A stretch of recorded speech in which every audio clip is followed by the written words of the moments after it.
This is the story of police officers not helping you because they can't be bothered.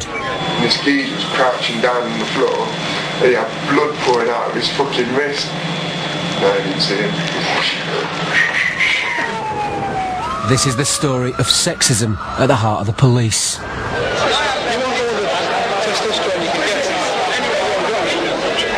This is the story of a female police officer who believes her own force doesn't help victims of rape. If I'm ever raped, then fucking hell, I'm not reporting it to the police. I'd rather do myself in, because the help you get from these people are just ridiculous. This is the story of a public institution frustrated by endless paperwork. So don't go to CPS, and if you do, just poke the bitch's eyes out for me. And this is the woman who went undercover to show you the reality of policing in Britain. Tonight on Dispatches, Nina Hobson is the real secret policewoman.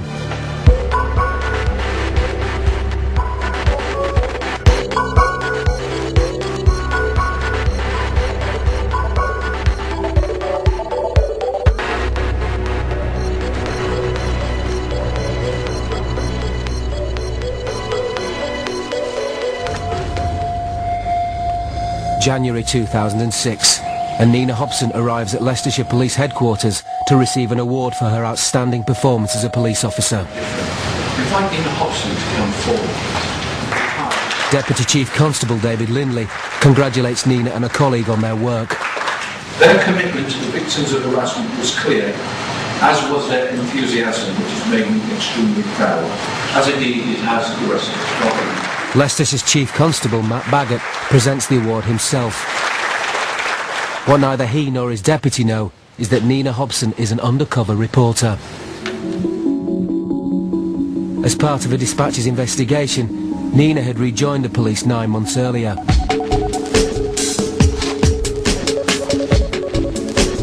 At 35, and after a 5-year career break, she was returning to a job she first started at 18. I'm actually quite scared. I think it's more apprehension of actually seeing people that I already know, and just making sure that I can still do the job, because obviously that's priority, doing the job and doing my police role. During her first 11 years with the police, Nina rose to become a CID detective, picking up 2 police commendations along the way. But despite her success, she wasn't happy with the force when she left. Like many police officers, I became disillusioned with the organisation itself. I saw things that the public wouldn't see, the behind-the-scenes ways that the sexism, the bullying, and I went through that and lived through that.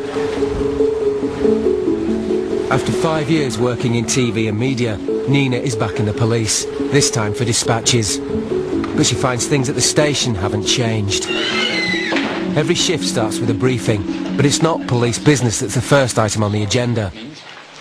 Nina's discovered officers often watch DVDs while in the station at night.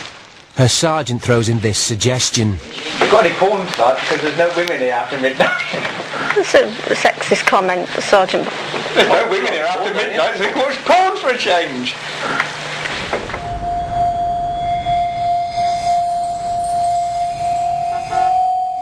These officers are supposed to be patrolling the M1. Instead, they drop around to Nina's house. So how are you? Good. This is very nice. The 2 officers come round to see me because they're traffic officers. They normally work on the motorway. I happen to live probably 25 miles away from the motorway. They called in for a cup of tea. So where should you be then now? How's it work? Between junction 21 and junction 18. Junction? Where's South Motorway car? Junction 21 and junction 18. Junction what? Video. Oh. But I'm only part-time, so I only get... I've got to show you this one. Is it sick? Yeah. The stuff that they showed me on their mobile phone was absolutely disgusting. I don't want to see anymore. No, nothing... They're disgusting. Oh no, I know what you're on, Monica Pony, you're on about. I don't want to see any with ponies. No, this one's different, it's not what you're thinking. Seriously. That's it. Well, no, you can't, because if you don't want to Well, if you explain to her what do you think? Is it involving sex and a horse? You'll Let me have a look. Nina, I think you've already relieved yourself, haven't you? Just go upstairs, you'll find it. It's not very big. It's this one here. Go around. He always has that problem. No, honestly. The woman in that died 3 days later. Because of what she did in this. 7 days earlier, the Home Secretary had announced plans to make possessing extreme pornography illegal. Oh my gosh! While out and about, Nina found that at one local station, it's still accepted practice to display soft porn. Is it a male-only office in here? I'm in the process of taking stuff down. Wait, Is there any females work down here? only Bottoms and breasts everywhere. Porn and male police officers seems to go hand in hand. I don't know whether it's worse, it's certainly not better. Sexism is still very, very high. I think probably it's classed as being more acceptable now. That women who are in the police force now, you accept that the way that you're going to be spoken to or the things that are said to you, and it's acceptable banter. And the males tend to think if you don't agree with it, you shouldn't be in the job. It's not just PCs with porn that Nina encountered. She also found that being a woman defined her job in a way she found unacceptable. Here, a sergeant makes it plain to Nina he thinks women are not up to controlling crowds on a busy Friday night, and instead sends her on an errand. Why do I always get the rubbish jobs? I'm not probationary anymore. I need to make sure that my job. And he said, I'm sorry, Nina, that I gave you that job, but at the end of the day, you were the woman. It's kicking out time, and I want the blokes out on the streets for any fights that might happen. Maybe not been the sexist, but you want all the testosterone you can get. I think I was just, oh, what chance have I got? If that's how my sergeant is thinking, that women basically aren't up to the job.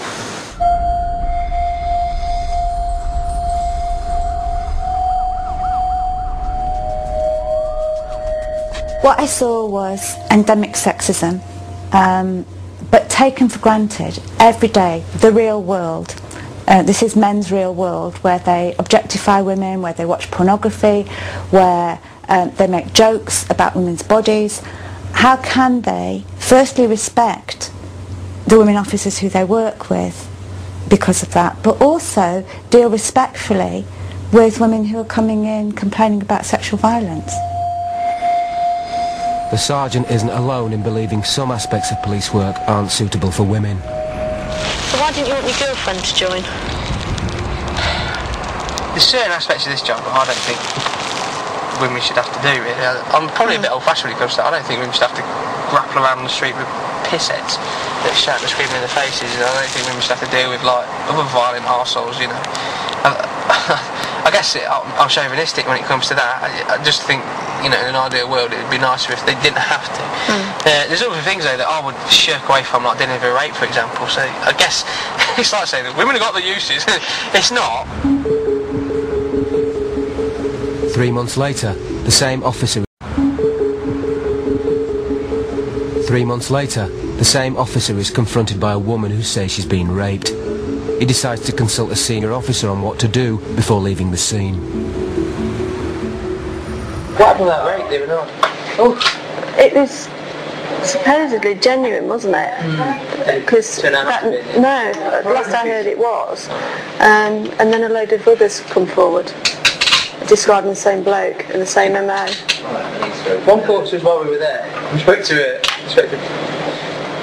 Yeah. Just tell her that if she wants to report it, she reports it sort of next week when she's ready. Because take this sort of thing with a pinch of salt. Who said that? Like he says, in my experience, they'll come forward and help each other out. The officer who raises that comment was the first officer at the scene of a prostitute rape, and when he was relaying the details to his senior officer, it was then that take it as a pinch of salt, meaning it's a prostitute, they do this all the time, it might not be genuine. If a young officer is getting that sort of instruction off a senior officer, what chance have we ever got of changing the attitude of particularly men in the police force to how they deal with a rape, be it a prostitute rape, domestic rape or a stranger rape? They're all rapes. Less than 4% of rapes reported in Leicestershire are solved. 12 of the country's 43 police forces have a worse record. One night at the station, Nina uncovered the story behind just one of the people who make up those statistics. A colleague is upset at the failure to send a scene of crime officer, known by the acronym SOCO, to visit an alleged rape victim. I'm absolutely appalled. But she's rung you tonight? She's ringing me every day. I've got messages. I've got messages yesterday, I've got messages today. She's ringing me today. There's a towel to be seized. They didn't even send SOCO round. SOCO wasn't sent round. It might have happened on Tuesday. So what? There's still forensic evidence there on the settee. SOCO still hasn't been round? They haven't sent SOCO round. They haven't requested SOCO. I find that quite startling. In a case as serious as that there's been a delay in sending a scenes of crime officer around who are called SOCO officers. Evidence such as that should be gathered as early as possible. I can't stress that enough. Home Office figures show that the overall detection rate for all crime rises from 24% to 38% where DNA is recovered from a crime scene. In rape cases, it can make an even bigger difference. Here we see that potential evidence was not even gathered, let alone analysed. And I'm not just surprised that didn't happen, but also that there was no supervisor who picked it up and said, why hasn't this happened? Theoretically, every rape case is supposed to be supervised by a senior investigative officer. So we have a failure at the investigative level and a failure at the supervision level. And they wonder why I fucking... The PC talking to Nina doesn't think that the poor handling of this rape case is an isolated incident. I've gone through rapes, Nina, where I haven't spoken to anyone. When it's just happened. Then I've got silly bitches like saying domestic rapes, petty rape and all this, that and the other. I think she should be able to fucking Who's that? I dealt with one off the... they wouldn't send anyone to deal with ours. I went over to deal with one of theirs. And it was horrific. This woman had gone through 6 months of being raped every weekend by her husband who just burst into the door. And we went there and she turned around to me and said, oh, domestic rape should be dealt with as petty rape. You stupid bitch. Who is she? I mean, this is almost reminiscent of the bad old days of that we saw back in the 1970s, I think it was, with Thames Valley Police, where people were actually dismissing and not dealing with rape cases in the way they should be. And it's very difficult to see any justification whatsoever for anybody taking an allegation of what they call domestic rape any less seriously than any other allegation of rape. It was like that when I was doing it. What are we playing at? You've been in 12 years, for fuck's sake. Things should have changed after 12 years of bloody... What are we? I don't know. I've just said, if I'm ever raped, then fucking hell, I'm not reporting it to the police. I know. I'd rather do myself in, because the help you get from these people are just ridiculous. Things like rape, you still hear police officers saying she asked for it, she had a short skirt on. And I thought we might have moved on, but we quite clearly haven't from that. Coming up, at a time when the government wants value for money from the police, Nina is surprised by some of the late-night antics on duty. And she finds a novel use for squad cars. I haven't played hide and seek in a police car before.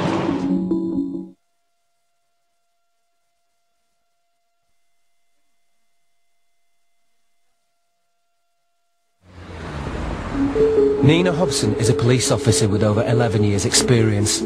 For 4 months, she worked as a dispatches reporter and filmed officers working in Leicester city centre. Sexist attitudes she hoped had died, she found alive and kicking. Even the police themselves are disgusted at the way their organisation can treat a rape victim. The 290,000 people who live in Leicester each pay around 30 pence a day for the police. It's an expensive service to run. Nina's keen to find out if those taxpayers are getting their money's worth. The sergeants told us to go and get a Chinese tonight for the shift. The probationer goes because he's a probationer, and I go because I'm new. When we get there, we park on double yellow lines. We're allowed to park here. It's got police written on. So we can't be sent to any other job. I'm saying we're on our way there with a ridiculous amount of food. But actually, we waited over an hour to get a Chinese meal. I'm tired, 15 minutes. I hope you're all hungry.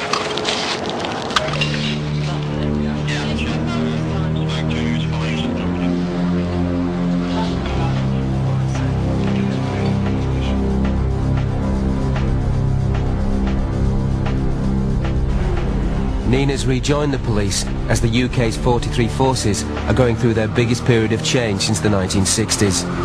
Across Britain, crime and the fear it creates seems permanently fixed at the top of the political agenda. But when working nights, our undercover reporter found fighting crime seemed to be the last thing on the minds of officers. Yeah, it'll be my choice. What a shame. And yours. Most night shifts, my shift, the guys tend to be playing poker or watching a DVD. This infuriates me because that's not how it should be. It's okay for firemen to sit in and play cards or play volleyball or even go to bed. They're reactive. They don't stop a fire by driving round. Police aren't reactive, we are proactive. By sitting in the police station, we're giving the criminals the green light. This wasn't a one-off, this was every single night shift, and it's just absolutely disgraceful. But cards wasn't the only game keeping officers from their work.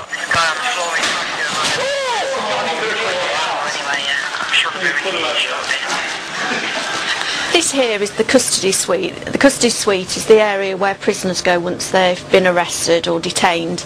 And in here you have civilian officers, i.e. people who aren't police officers, working alongside police officers, a custody sergeant.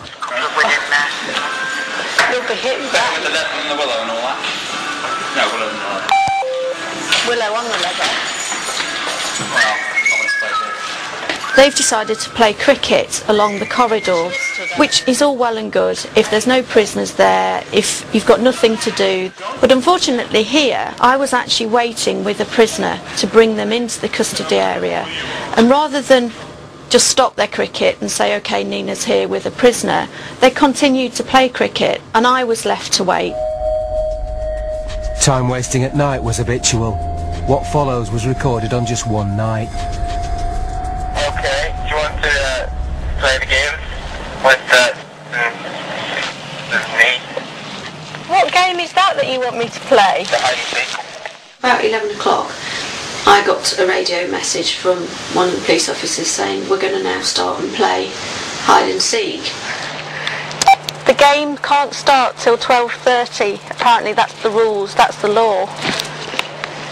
Oh, okay, I missed that one at Police College. You have to wait till at least after 12:30 because, you know, we can't let members of the public see that we're pissing about in police cars and not doing anything. So later on, there was 3 cars who played hide and seek. I was in one of the cars. I haven't played hide and seek in a police car before.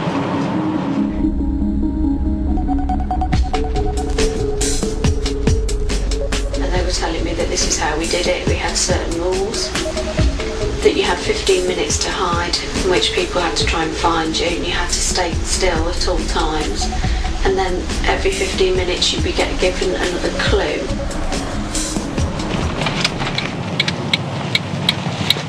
This can go on for several hours.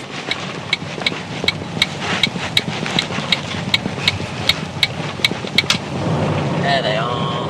Get them. It's really... Oh no! What? You blew it! That moment of blinding them. I pressed the wrong button. I'm all fingers and thumbs. The game was finally broken up by an emergency call.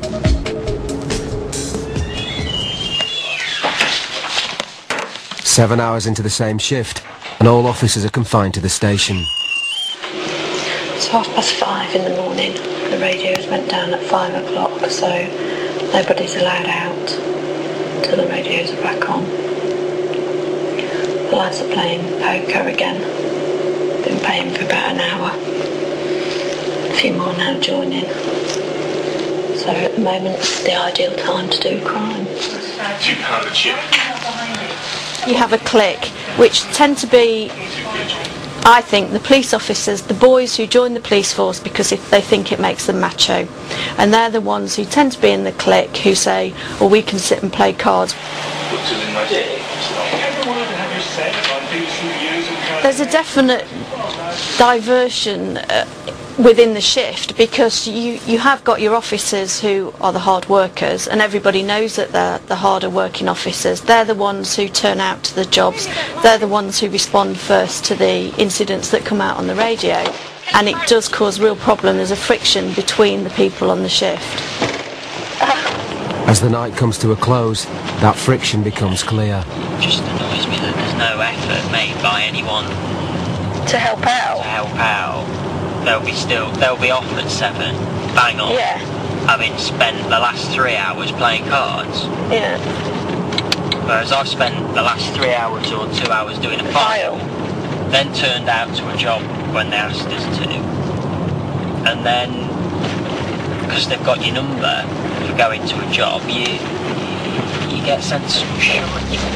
Playing cards and other games in the station, rather than patrolling the streets, may not be the most serious offence. But some of what Nina witnessed has a much more direct and serious impact on the public. Police use a chemical spray called Captor as a first line of defence against violent prisoners. Sprayed in the face, it incapacitates an attacker by causing their skin to burn and forcing their eyes to close. It's extremely painful. For this reason, officers should have a canister of an antidote called diphoterine. At a briefing by this senior officer, Nina and her shift learn how the expensive but vital antidote is to be conserved. The diphoterine stuff for the Captor, can the van drivers make sure that each of the vans has got some? I don't know where you get it from. That's your mission should you choose to accept it. And if you don't choose to accept it, you're still going to find it. Because the chances are the van is going to be at the incident where somebody's been captured. That is for the use of officers. If it's prisoners that get captured, they can be sorted when they're in custody suite. We're not messing about with them. I want it for officers. I'm thinking of your welfare and safety, and so that's what I want that used for. All right? It shouldn't be used for prisoners anyway. Well, from the training they said it's used for officers because it costs 50 quid a shot. Prisoners can bollocks. Well, I think that, you know, if that went out in public domain, I think they might get shot for that. But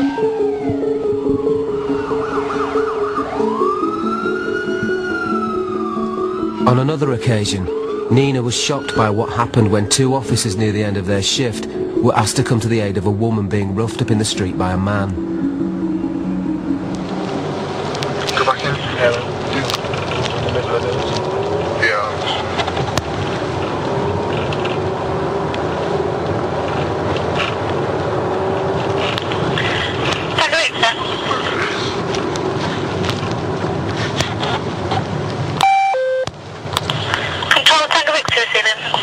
Is Tango Victor CCTV? Yeah, can you take a look now, street please, and the junction with this DT's gone on there.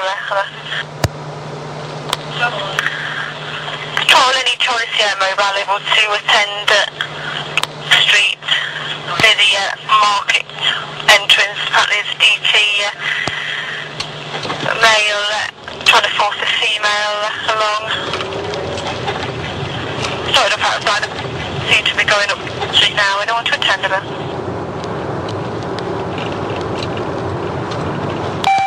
Are we going? There's enough B shift that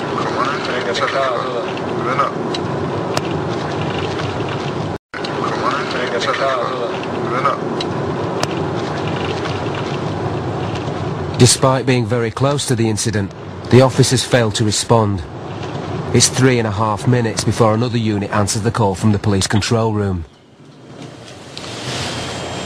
I mean, this is one of the clearest examples you could see of dereliction of duty by a police officer, and astonishing that, you know, they don't know the seriousness of the offence. That woman could be being dragged down an alleyway, being raped, seriously injured, and yet he's quite prepared just to turn his back on it and drive on. And it seems an appalling piece of behaviour, not one that we expect from our police force. Later in her time with the police, the driver of that patrol car admits to Nina that during the last World Cup, he and his colleague put catching a game of football before his duty to the public. We'll basically fly over, past the Matthews on your left, and there's this geezer. It must have been about 5 in the morning. And this geezer was crouching down on the floor. He had blood pouring out of his fucking wrist. I said, "You see that man over there?" He goes, "What man?" He says, "That man over there, that fucking injury to his arm, he's sort of crouching down. He looks like he's about to pass out." He goes, "No, you didn't see him." That sounds like... We're going in.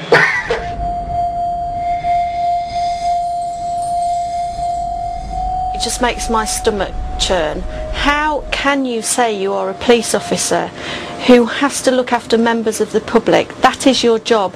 That to protect life and property is a priority of a police officer. And you then laugh and boast how you drove by somebody. He actually says he looked like he was about to pass out. He might have died. He didn't care, as long as he watched his football match. That, to me, he doesn't deserve to wear a uniform and say that he's protecting life and property. Not at all. That wasn't the only time our undercover reporter saw officers putting themselves before the public.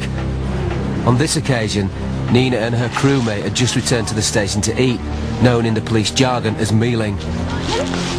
A Grade 1 job is an incident requiring immediate attention, such as a 999 call. I said earlier that we were the only car that was out and about now, and he said, "Well, we won't be because we're going in for a meal." So a Grade 1 job came out, so I quickly got my stuff together, went into the canteen and said, Are we going to this? Are we going to this? No. Just about a meal, mate.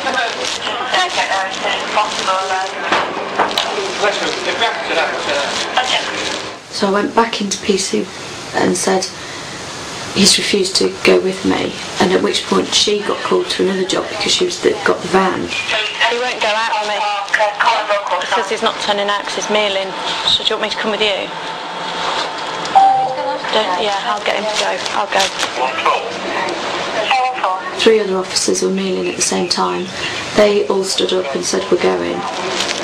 You got, yeah. PC stayed in the canteen all the time. He didn't make any attempt to move. 19, I'll go, yeah. Do you want me to go? It used to be that you had pride in your job, and it's that's missing. I was so proud to be a police officer from the day that I joined to the day that I left.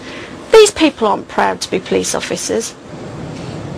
They're doing it so that they can say, "I'm a police officer, I'm cool," and that, to me, is the only reason, and he proves that. Nina's disappointed to have uncovered poorly performing and demotivated officers. She's been appalled by the action of 2 officers in her shift of around 16 who have failed to respond to emergency calls. Coming up, as the government introduced wholesale police reform in an effort to drive up standards, Nina uncovers just how officers are reacting to the changes. Does that defeat the objective of what the government want you to do then? Right. But I think it's self-defeating anyway. It demotivates 90% of the staff. The amount of paperwork. Here this nonsense about cutting paperwork. It's definitely... I know.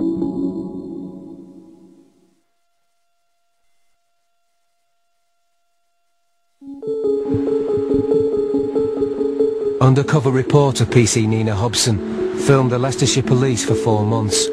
She uncovered poorly motivated, sometimes lazy officers and witnessed dereliction of duty. We don't want to attend to her.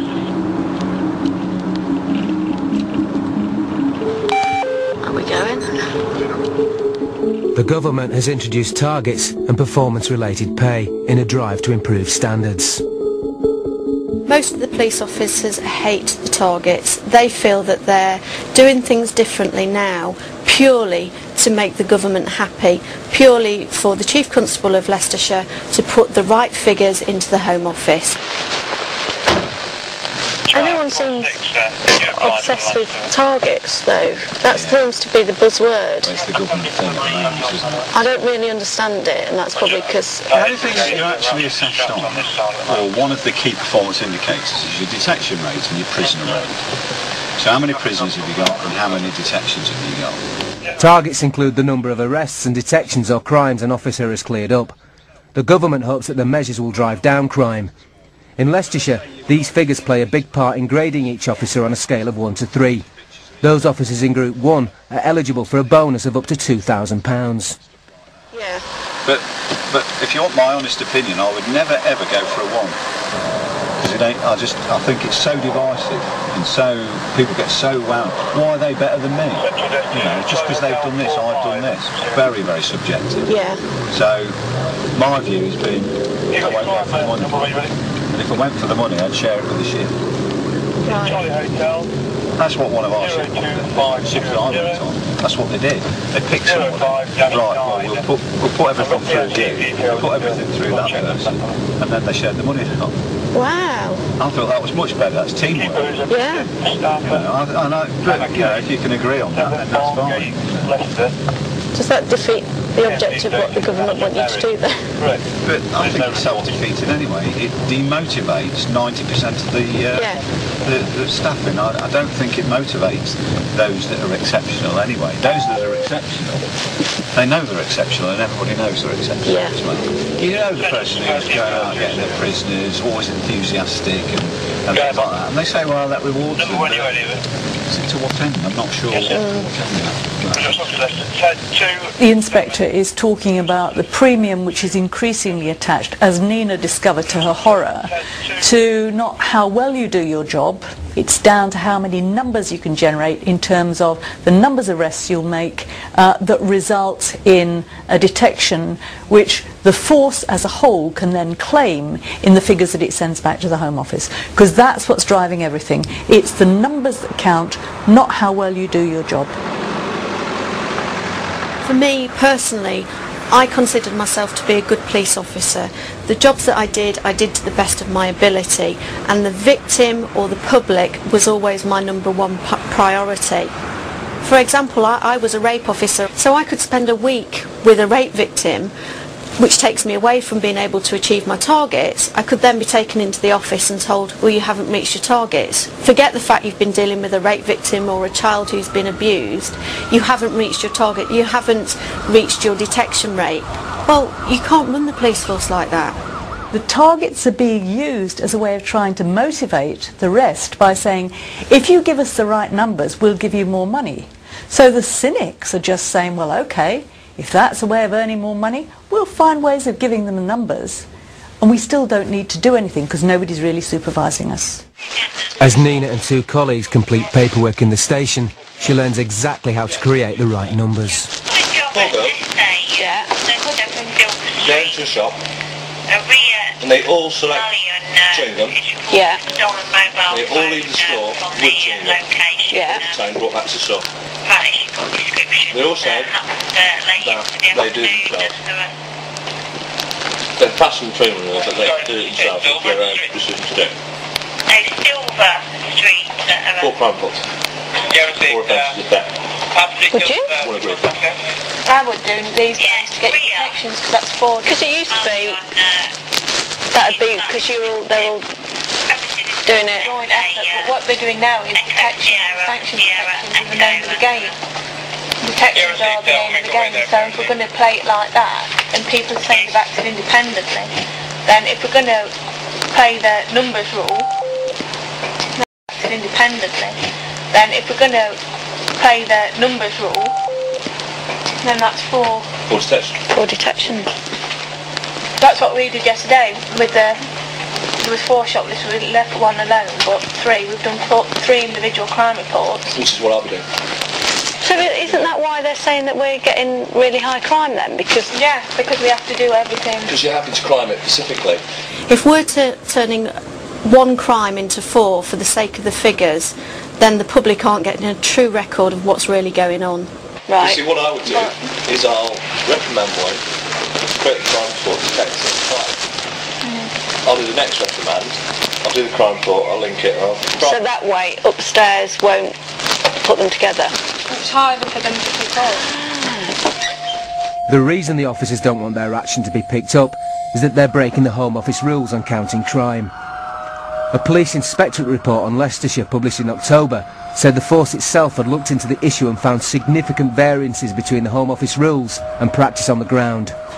In the past, in the bad old days, you used to have high detection rates, and you used to have what was called, in a euphemism, noble cause corruption, where the result that the police were out to get were to lock up the villains by cutting corners if they didn't have enough evidence, but they would win the case nonetheless.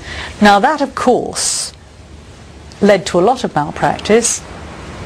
The results thereafter now are simply to make the figures look right. Now I call that administrative corruption, and as between administrative corruption and noble cause corruption, I'm not sure that we've actually gained very much.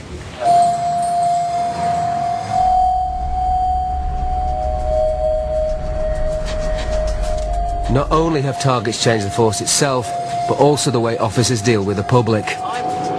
But they're taking away my discretion, whereas I can't sit people down now with a cup of tea and yell at them, get it all sorted over the table. I have to arrest and deal and file and crime. They're taking away discretion. There's more arrests now when there doesn't need to be. But you're stuck in the way that you deal. There's no such thing as detecting anything. Right. You can't do that.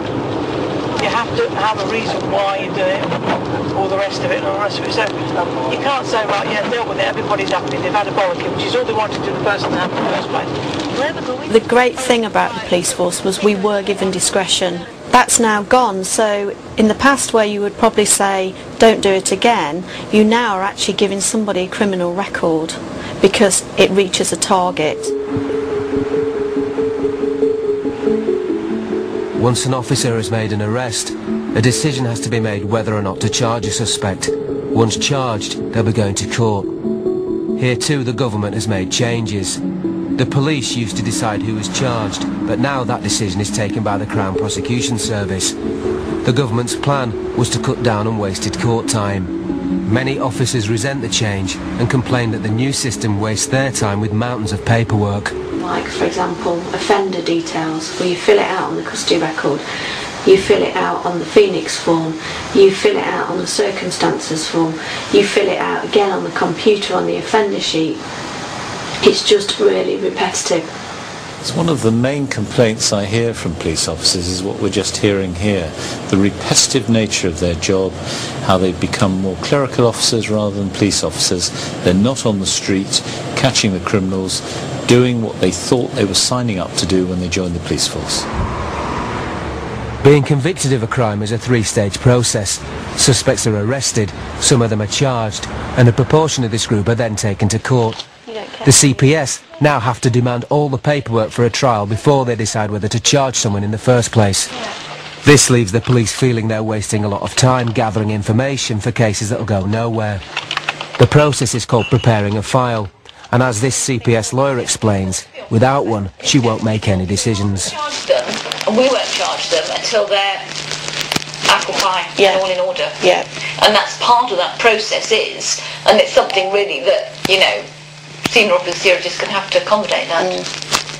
Yeah, and it needs to come from them. Exactly. And it's part of the process, you know, we're up front now with our preparation, not chasing our tails. These demands for trial-ready files frustrate officers who fear they waste too much time preparing for cases that won't go to court, as this senior officer explains. What they want is a completed, finished article. Yeah. Actually, life doesn't work like that.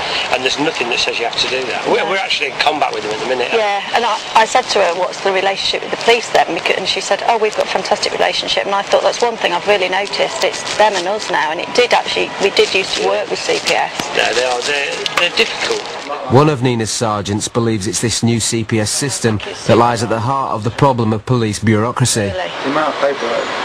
You hear this nonsense about cutting paperwork. It's definitely...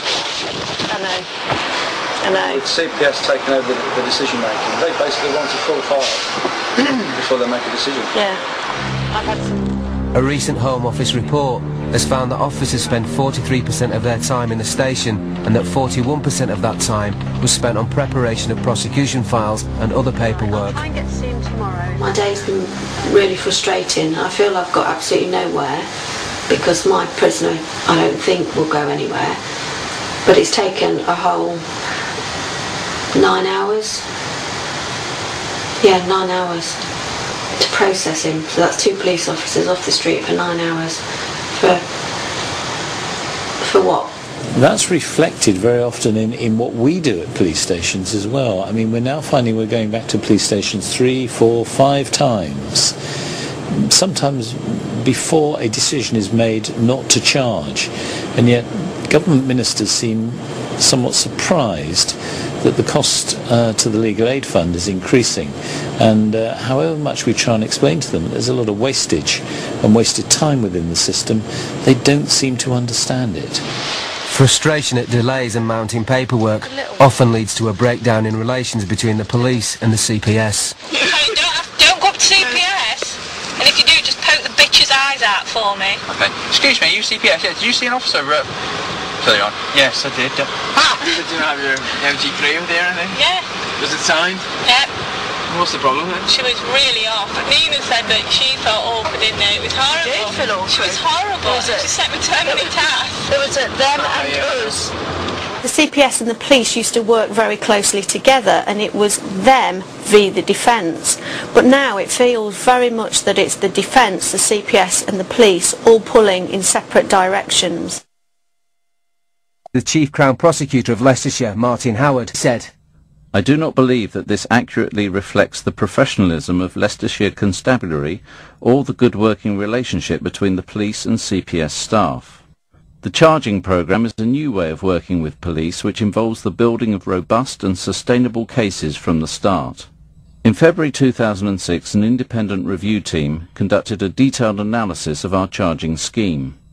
They found that both the police and CPS staff had a very good understanding of the principles of charging, and there was good evidence of a strong prosecution team approach.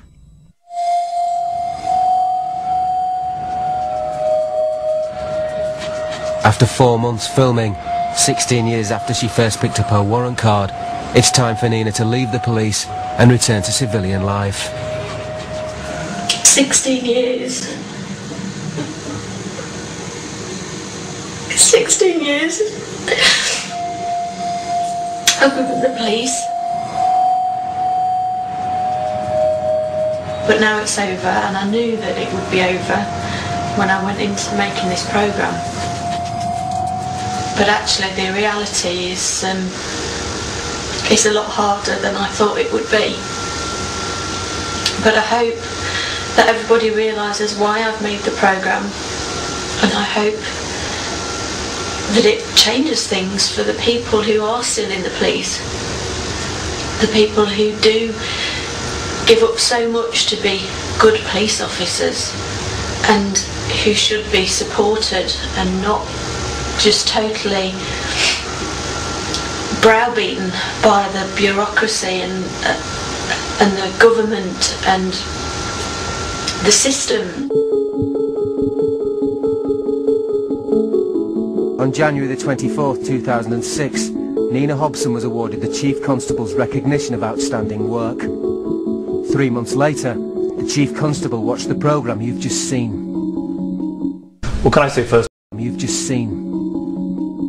Well, can I say first of all that I condemn the behaviour shown in the film, and on behalf of the vast majority of my decent and honourable colleagues, I would like to apologise to those individuals. As soon as we have the footage, we will deal with the matters and the issues very firmly and very swiftly.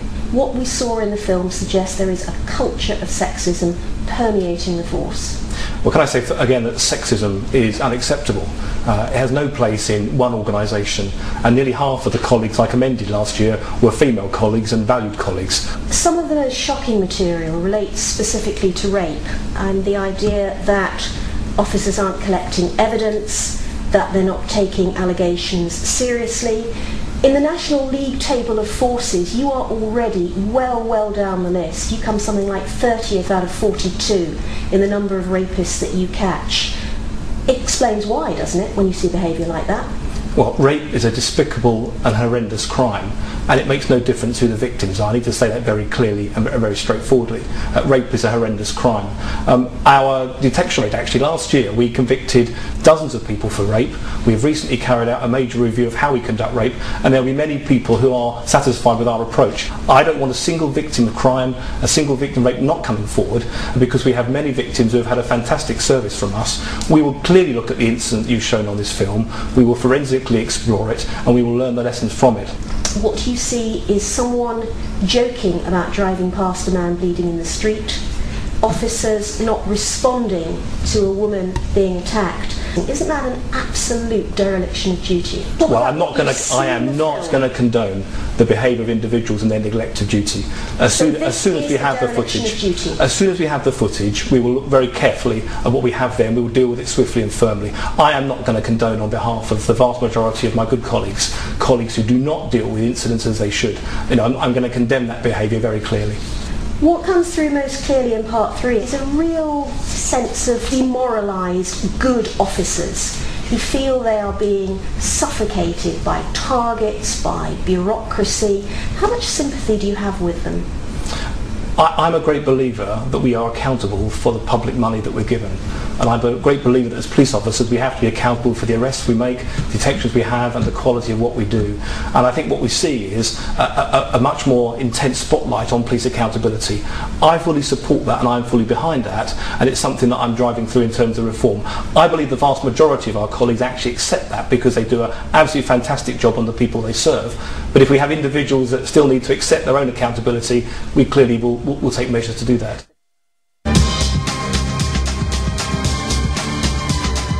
There are already wars over it. Imagine a world without water, Saturday at 7:35.